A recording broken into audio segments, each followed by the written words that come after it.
بسم الله الرحمن الرحيم.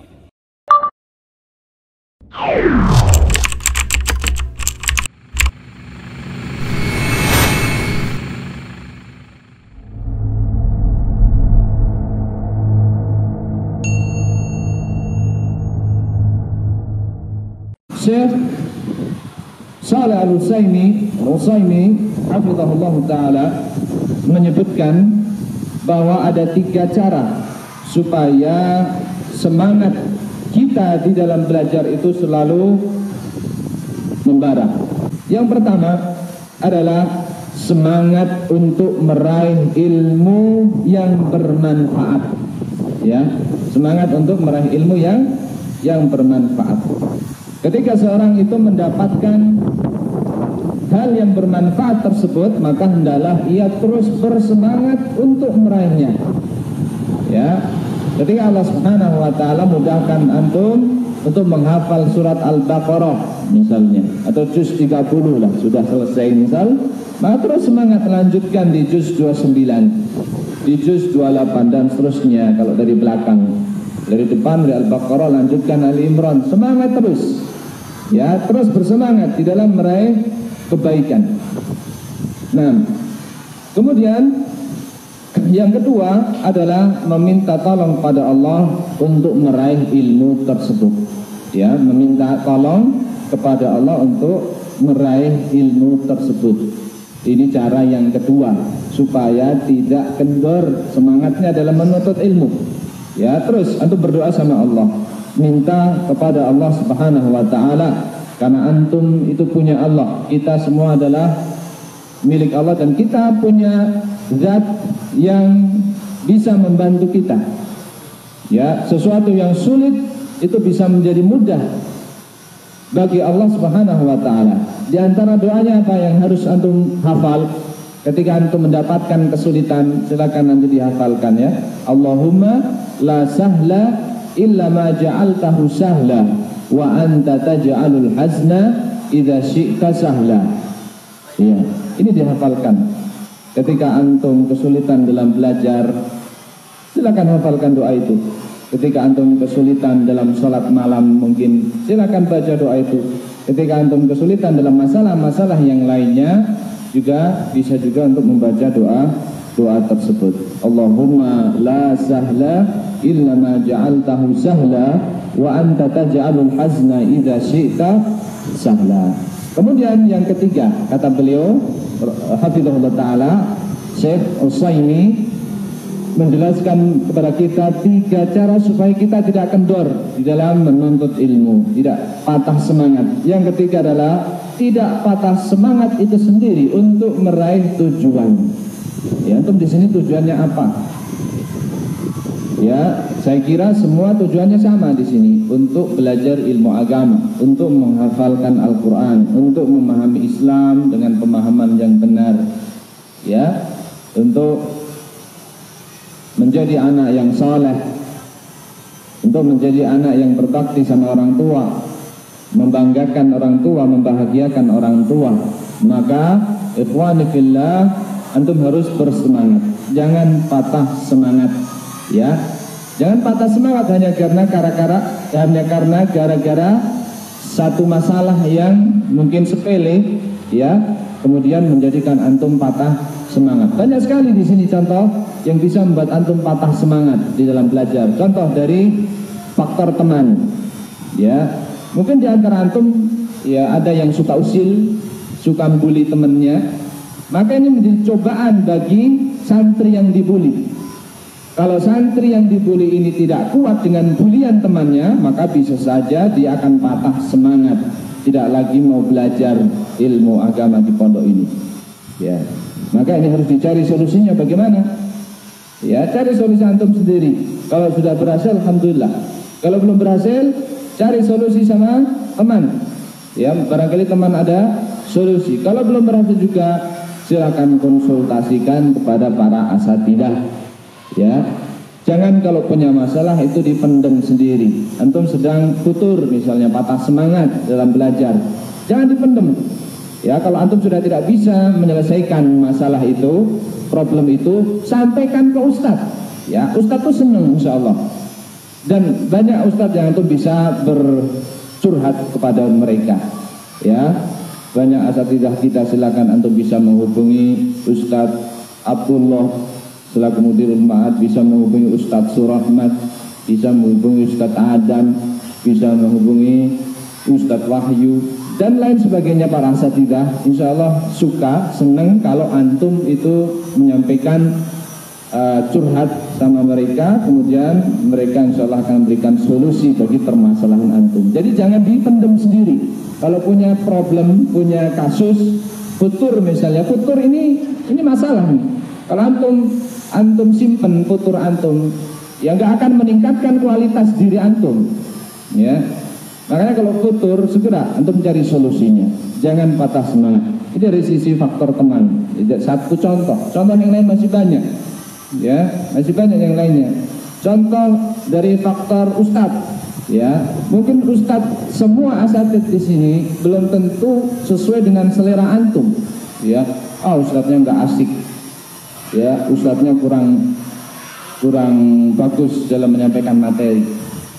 Ya, kalau antum sudah patah semangat dengan gaya atau model mengajarnya salah satu ustadz, ini juga menjadi masalah. Ya, karena tidak semua ustadz itu sama dalam menyampaikan ilmunya, dalam menyampaikan pengajarannya. Ya, maka bagaimana solusinya? Bersabar, ya, dinikmati, bersabar dengan cara atau model penyampaian sang ustadz. Ya, bersabar. Di perpus ini ada kata-kata syair yang memotivasi kalian insya Allah ketika antum memahaminya, bagaimana supaya sang santri ya itu bisa bersabar terhadap sikap dari ustadznya, termasuk metode cara pengajarannya dari ustadznya. Ya. Termasuk barangkali ada ustadz di antara asatidz kita yang sedikit galak, ya, sedikit kereng atau orang Jawa. Ini antum juga harus bersabar. Ya, ada di antara antum yang dikasih sanksi atau konsekuensi yang berat, maka antum bersabar. Itulah konsekuensi menjadi santri, ya, menjadi siswa, menjadi murid. Itu hal yang biasa. Dapat hukuman dari ustadz itu hal yang biasa. Ya, hal yang biasa. Kalau santri atau murid itu tidak dapat hukuman, ya, ini namanya santri yang luar biasa. Kalau santri melanggar kemudian dapat sanksi ataupun konsekuensi, sekali lagi itulah hal yang wajar. Tapi jangan kemudian ketika antum mendapatkan konsekuensi dalam bentuk apapun, kemudian hal itu bisa menjadikan antum patah semangat. Ini dia yang akan membuat antum gagal. Ya, kalau antum patah semangat gara-gara konsekuensi yang diberikan salah satu ustadz kepada antum, patah semangat, sudah futur, sudah. Ya, tidak lagi mau belajar saya mau keluar aja dari pondok, berarti gagal dia dalam belajar ilmu agama. Ya, seorang santri yang hebat tidak seperti ini. Dia bersabar terhadap ustadznya, dia bersabar terhadap sikap ustadznya, apapun sikapnya. Ya, bukankah Rasulullah SAW mengajarkan kepada kita untuk mentaati pemerintah kita, sekalipun pemerintah kita zalim, sekalipun pemerintah kita memukul kita, mengambil harta kita, kita disuruh tetap sabar dan taat. Isma wa ati, kata Nabi SAW, tetap dengar dan tetap taati. Apalagi ini yang memerintah antum bukan pemerintah yang zalim, tidak juga memukul antum, tidak juga mengambil duit antum, tapi mengajarkan kebaikan untuk antum, mengajarkan ilmu untuk antum. Kalau mereka bersalah, mereka juga manusia. Ya, sehingga ikhwani fillah, antum harusnya lebih harus bisa bersabar, lebih harus bisa menerima perlakuan dari para asatidzah antum. Kita semua di sini manusia, terkadang salah, terkadang benar, itu suatu hal yang biasa. Ya, tapi bagaimana santri yang hebat, santri yang akan berhasil dalam menuntut ilmu, dia menempatkan dirinya. Ya, tidak patah semangat hanya dengan gara-gara salah satu perlakuan dari ustadznya, ya mungkin galak ustadznya atau yang lainnya. Jadi tetap terus semangat. dalam belajar jangan kendor, ya, gas polmas, gas terus. Gak ada kata-kata kendor dalam belajar menuntut ilmu itu, ya. Jangan ada sudah nggak betah di pondok, nggak mau pulang saja. Nah sudah, ini udah alamat. Nah kalau ada santri seperti ini segera cari solusi, ya, segera cari solusinya. Apa nih jalan keluarnya? Ini berarti futur, ini sedang punya masalah, ya. Jadi segera menghadap kepada ustadz di bagian pesantren supaya dikasih solusi yang bagus untuk keluar dari masalah tersebut. Ikhwan fillah rahimakumullah. Kita lihat bagaimana para ulama di dalam mereka belajar. Coba kita bandingkan kita dengan para ulama, mereka yang berhasil dalam menuntut ilmu. Seperti Al-Imam Ahmad. Al-Imam Ahmad, semangat beliau di dalam belajar. Beliau ketika masih kecil, ketika masih belia, sudah mulai menuntut ilmu. Bahkan beliau datang ke halakoh-halakoh masyayikh itu sebelum subuh sudah hadir, ya. Sebelum adzan dikumandangkan beliau sudah hadir di halakoh-halakoh masyayikhnya, ya.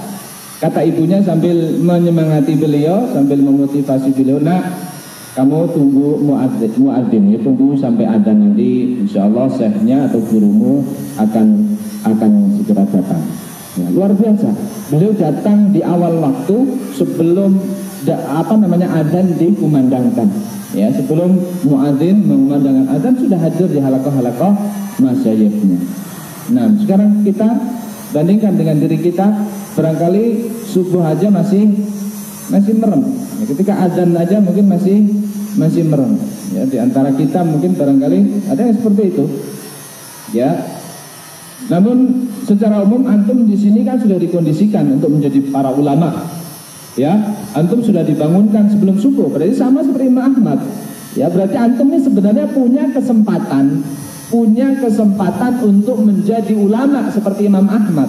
Antum sudah dibangunkan sebelum subuh, suruh ke masjid, persiapan sholat subuh atau persiapan hafalan, sholat malam, ya. Sudah dibangunkan, ya. Antum punya kesempatan yang besar untuk menjadi para imam, untuk menjadi ulama. Tinggal antum memanfaatkan kesempatan yang baik ini dengan sebaik-baiknya. Ingat, kesempatan ini tidak akan datang dua kali, ya, tidak akan pernah terulang. Antum mondok di sini selesai sudah, antum kan nggak mungkin lagi mondok lagi di sini, tak? Setelah lulus dari sini sudah antum lanjut di sana. Yang belum tentu mungkin di pondok yang lain atau di sekolah yang lain penerapan aturannya sama seperti di sini, ya. Maka manfaatkan kesempatan ini dengan sebaik-baiknya. Nah, sekali lagi antum punya kesempatan yang besar untuk menjadi ulama, ya, sebagaimana Imam Ahmad dan yang lain. Demikian pula ikhwan fillah, semangat Al-Imam Khatib Al-Baghdadi di dalam belajar. Ya, ini saya sebutkan semangat mereka ini dalam rangka untuk memotivasi kita dalam belajar. Yang kedua adalah Al-Khatib Al-Baghdadi rahimahullah ta'ala. Beliau belajar kepada gurunya yang bernama Ismail Al-Hirri rahimahumullah ta'ala, ya. Al-Khatib Al-Baghdadi ini beliau menyelesaikan, ya, membaca setoran Sahih Bukhari. Sahih Bukhari, ya, tebal banget. Sahih Bukhari diselesaikan dalam 3 majlis, ya, bukan 3 hari tapi 3 majlis.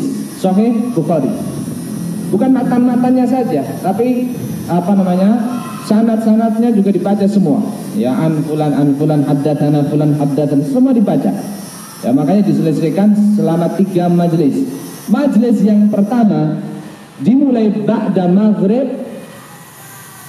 Majlis yang pertama dan kedua dimulai ba'da maghrib sampai subuh. Ingat, dari ba'da maghrib sampai subuh, nggak tidur. Ini setoran sama gurunya, ya.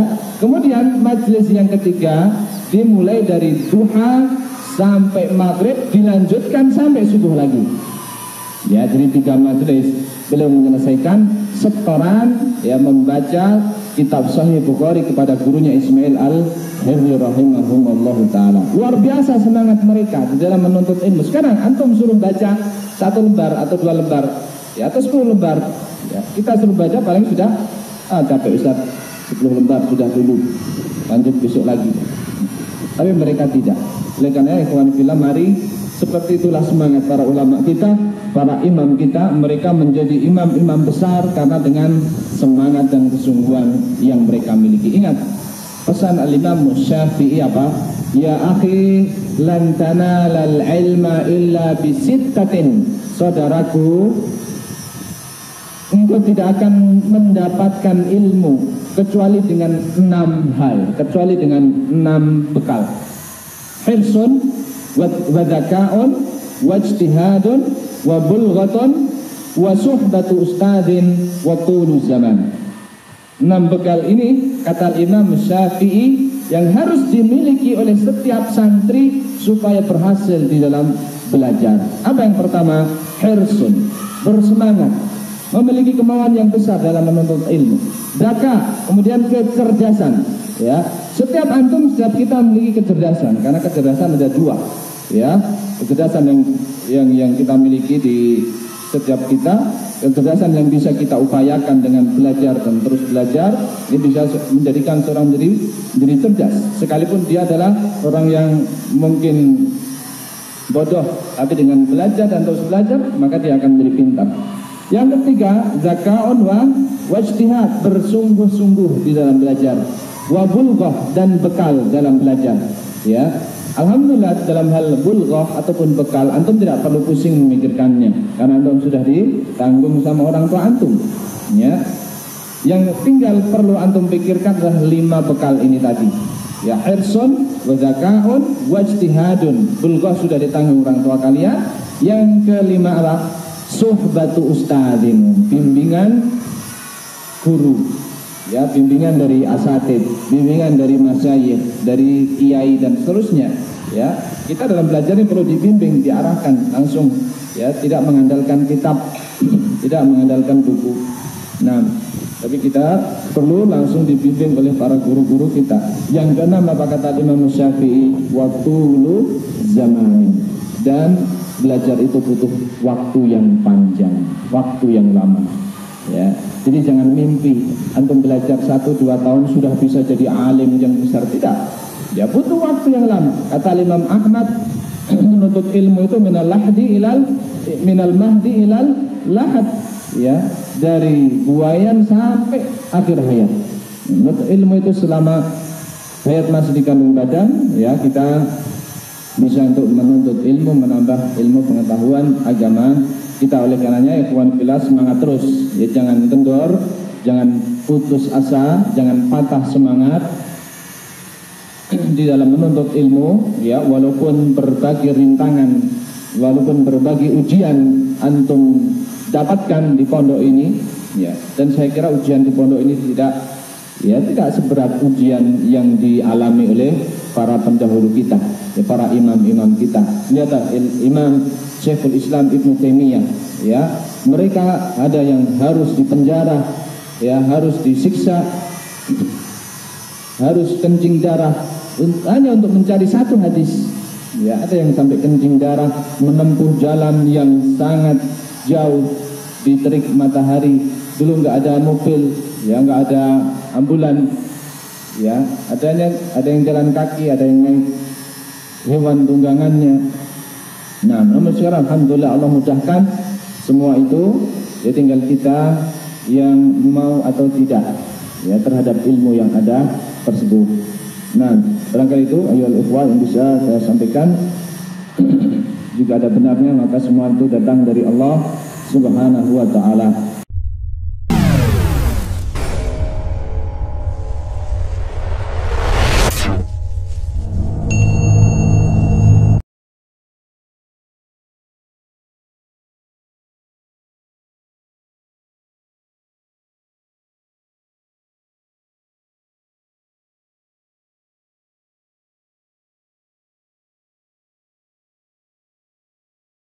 بسم الله الرحمن الرحيم.